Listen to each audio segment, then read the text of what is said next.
नमस्कार, प्रखर राजपूत को देख रहे हैं आप और आज तारीख है 12 जुलाई साल 2025 और इजराइल, फिलिस्तीन, लेबनान समेत पूरी दुनिया की खबरों के साथ एक बार फिर से आपके सामने हाजिर हुआ हूं। इस वीडियो में आपको बताएंगे कैसे इजराइल के प्रधानमंत्री नेतन्याहू ने खुद अपने मुंह से माना कि 20 लोग अभी भी हमास की कैद में जिंदा हैं और उनको वापस लाने के लिए जो सकुशल कोशिश इजराइल कर सकता था वो कोशिश इजराइल नहीं कर रहा है। और साथ ही हम आपको बताएंगे कैसे हमास के ऊपर आज बड़ा हमला करने का दावा आईडीएफ ने किया। वहीं कुछ और महत्वपूर्ण अपडेट गजा से भी निकल के सामने आई, इसके बारे में भी हम जानेंगे। वहीं ईरान के हमलों ने कैसे अमेरिका को बड़ा नुकसान पहुंचाया है, ये खबर अब जाके क्लियर निकल के सामने आई, तो इसके बारे में हम डिटेल में बात करेंगे। इस वजह से वीडियो बहुत ज्यादा अहम है, बहुत ज्यादा इंपॉर्टेंट है, तो लास्ट तक जरूर देखिएगा।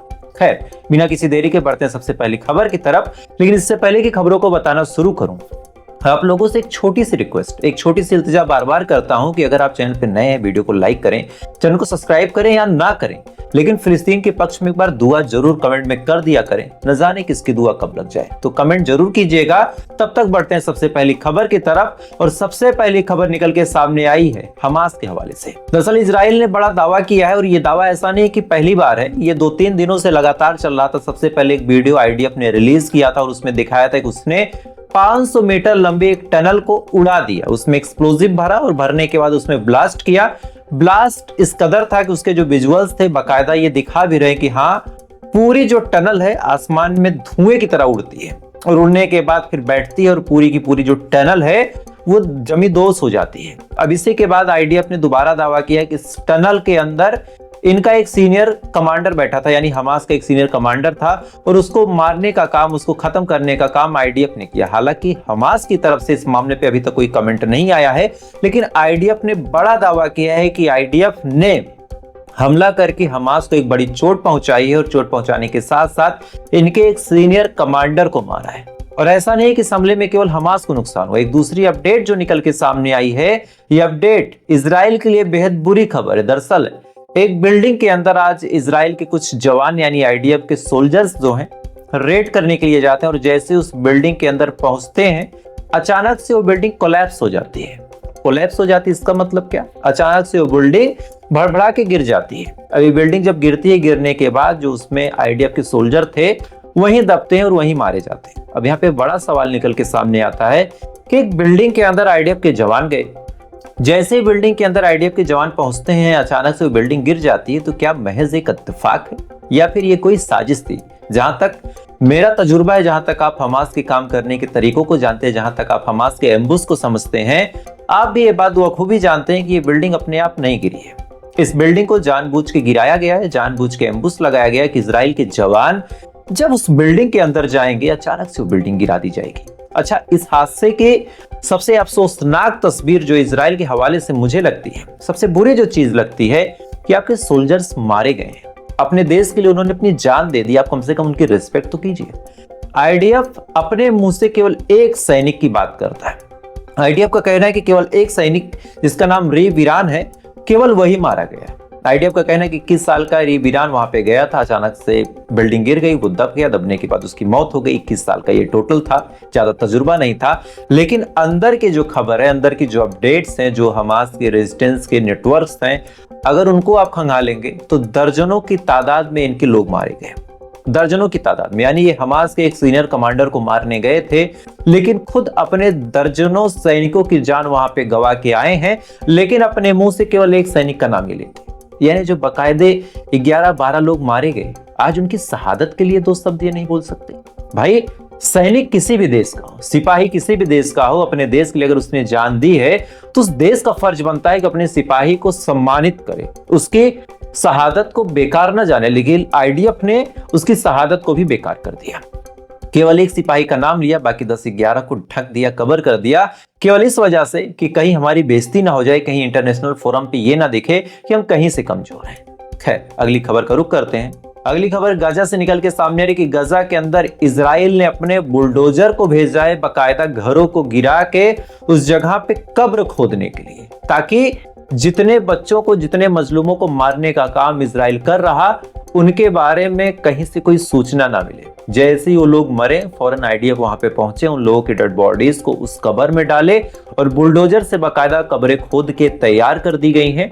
अब बस लाशों को उसमें रख के एक साथ 2 लाशें 3 लाशें उसमें डाल के फौरन बुलडोजर से उस मिट्टी को पैक कर देना, ताकि ना ही किसी मोबाइल फोन का कैमरा कोई तस्वीर खींच सके, ना ही कोई विजुअल्स वहां से क्लिक हो, और ना ही कोई ऐसी चीज हो जिससे पूरी दुनिया में ये पता चले कि इजराइल असल में कर क्या रहा। तो ये गजा से बेहद अफसोसनाक खबर है। गजा में लगातार इजराइल के हमले भी तेज हैं, लगातार। कभी 50 लोगों को मारा जा रहा, कभी 40 लोगों को मारा जा रहा, कहीं 60 लोगों को, कहीं साउदर्न गाजा में हमला, कहीं नॉर्दर्न गाजा में हमला, और ये चीजें लगातार चल रही है।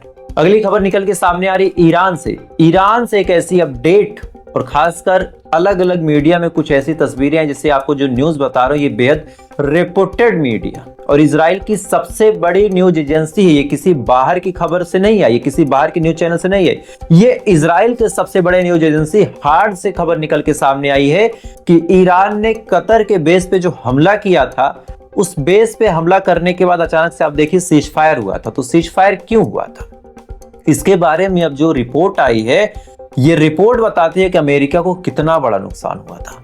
अमेरिका का जो कतर बेस का जो कम्युनिकेशन सेंटर था, उस सेंटर को ही उड़ा दिया था ईरान ने। आलम ऐसा था कि कतर एयरबेस का कोई भी संपर्क, चाहे हॉटलाइन हो, चाहे रेडियो फ्रीक्वेंसी हो, चाहे लैंडलाइन कॉल हो, कुछ भी हो, कोई भी संपर्क, कोई भी कम्युनिकेशन ईरान ने ऐसा उड़ाया था कि कोई भी बातचीत का एक जरिया नहीं बचा था कि कतर एयरबेस के जो लोग थे वो अमेरिका से बातचीत कर सके। मतलब इतनी भी गुंजाइश नहीं छोड़ी थी। अमेरिका कोई कमांड कतर एयरबेस पे भेज ही नहीं सकता था। आलम ऐसा था कि कतर एयरबेस कोई अपडेट अमेरिका को नहीं दे सकता था। इस वजह से जब अमेरिका को लगा कि हमारा एक एयरबेस ही तबाह हो गया, हम यहाँ कुछ नहीं कर सकते, तब कतर एयरबेस के तबाह होने के बाद अमेरिका ने नेतन्याहू से बातचीत की और सीज फायर का ऐलान करवाया। ये हुआ था ईरान के हमले में, और ये खबर इजराइल के सबसे बड़े अखबार हार्ज ने छापी है। अब सोचिए, इजराइल का ही अखबार अब इजराइल के खिलाफ बोलता है। खैर, अगली खबर का रुख करते हैं, और अगली खबर निकल के सामने आई नेतन्याहू से। नेतन्याहू पूरा 4-5 दिन बढ़िया टूर पिकनिक करने के बाद अमेरिका से इजराइल आ चुका है। इजराइल में आने के बाद जब मीडिया वालों ने पूछा, चूंकि भाई मीडिया वालों के सवाल थे कि आपने सीज फायर के बारे में कोई बात नहीं की, आपने हॉस्टेज की डील के बारे में कोई बात नहीं की, ये तमाम बड़े सवाल जब नेतन्याहू से पूछे गए, तब नेतन्याहू ने अपने मुंह से खुद कबूला कि 20 के करीब लोग ऐसे हैं जो हमास की कैद में अभी भी जिंदा हैं। यानी 20 इजरायली ऐसे हैं जो अभी भी हमास की प्रताड़नाओं से प्रताड़ित हैं। उनको छुड़ाने के लिए, उनको लाने के लिए इजराइल के पास अभी कोई न प्लान है, ना ही सीज फायर को लेकर कोई चर्चाएं हैं। और जहां तक इजराइल का रवैया है, जहां तक इजराइल सरकार के काम करने का तरीका है, इन 20 लोगों की जिंदगियों को आप संतोष ही कर लीजिए। जिनके घरों के लोग हमास की कैद में हैं, कायदे से कहा जाए तो उन लोगों को अभी मान लेना चाहिए कि नेतन्याहू सरकार अपनी जिद, अपने घमंड, अपने एग्रेशन के चलते इन लोगों की बलि दे रही है। ये लोग कभी भी लौट के अपने घर नहीं आ पाएंगे, और यही सच्चाई है। चाहता नेतन्याहू सीज फायर कर लेता, गजा में हमले बंद कर देता, चाहता शांति से लेके आ जाता, लेकिन अपनी जिद, अपनी अकड़, अपने एटीट्यूड के चक्कर में आज नेतन्याहू खुद मान रहा कि 20 लोग जिंदा हैं, लेकिन लाने का हमारे पास अभी कोई तरीका, कोई प्लान नहीं। खैर, अब क्या ही कहा जाए। तो फिलहाल आज की ये बड़ी खबरें थी। इन खबरों के बारे में आपकी क्या राय, कमेंट जरूर कीजिएगा, और चैनल पे अगर आप नए हैं तो वीडियो को लाइक करके, चैनल को सब्सक्राइब करके अपना प्यार जरूर दें, क्योंकि हम बड़ी मेहनत से बिना किसी पक्षपात के आपके सामने तमाम खबरें बताते हैं। बहुत सारे ऐसे लोग हैं जो आपको खुश करने के लिए कभी इजराइल का ही पक्ष लेंगे, कभी बस यही दिखाएंगे कि इजराइल हार रहा है, हमास जीत रहा है, हिजबुल्लाह जीत रहा, लेकिन सच्चाइयों के साथ आपको जीना चाहिए। मैं आपको बताऊं कि गजा के हाल बड़े अच्छे हैं, इजराइल घुटनों पे आ गया, तो इधर गजा में जुल्म सितम होता रहे तो आपके साथ धोखा नहीं तो और क्या है। इस वजह से धोखेबाजों से भी आपको सावधान रहना चाहिए। बहुत सारे लोग हैं जो आपकी भावनाओं के साथ खेलते हैं, आपको ये बताते हैं कि सारी चीजें अंडर कंट्रोल है, लेकिन फिर क्या हो रहा है आप खूब जानते हैं। खैर, किसी की बुराई नहीं करते हैं। अब आपसे थोड़ी देर बाद फिर मुलाकात होगी इजराइल, फिलिस्तीन, लेबनान समेत पूरी दुनिया की खबरों के साथ। अब तक आप अच्छे रहे, खुश रहें, ऊपर वाला की हिफाजत।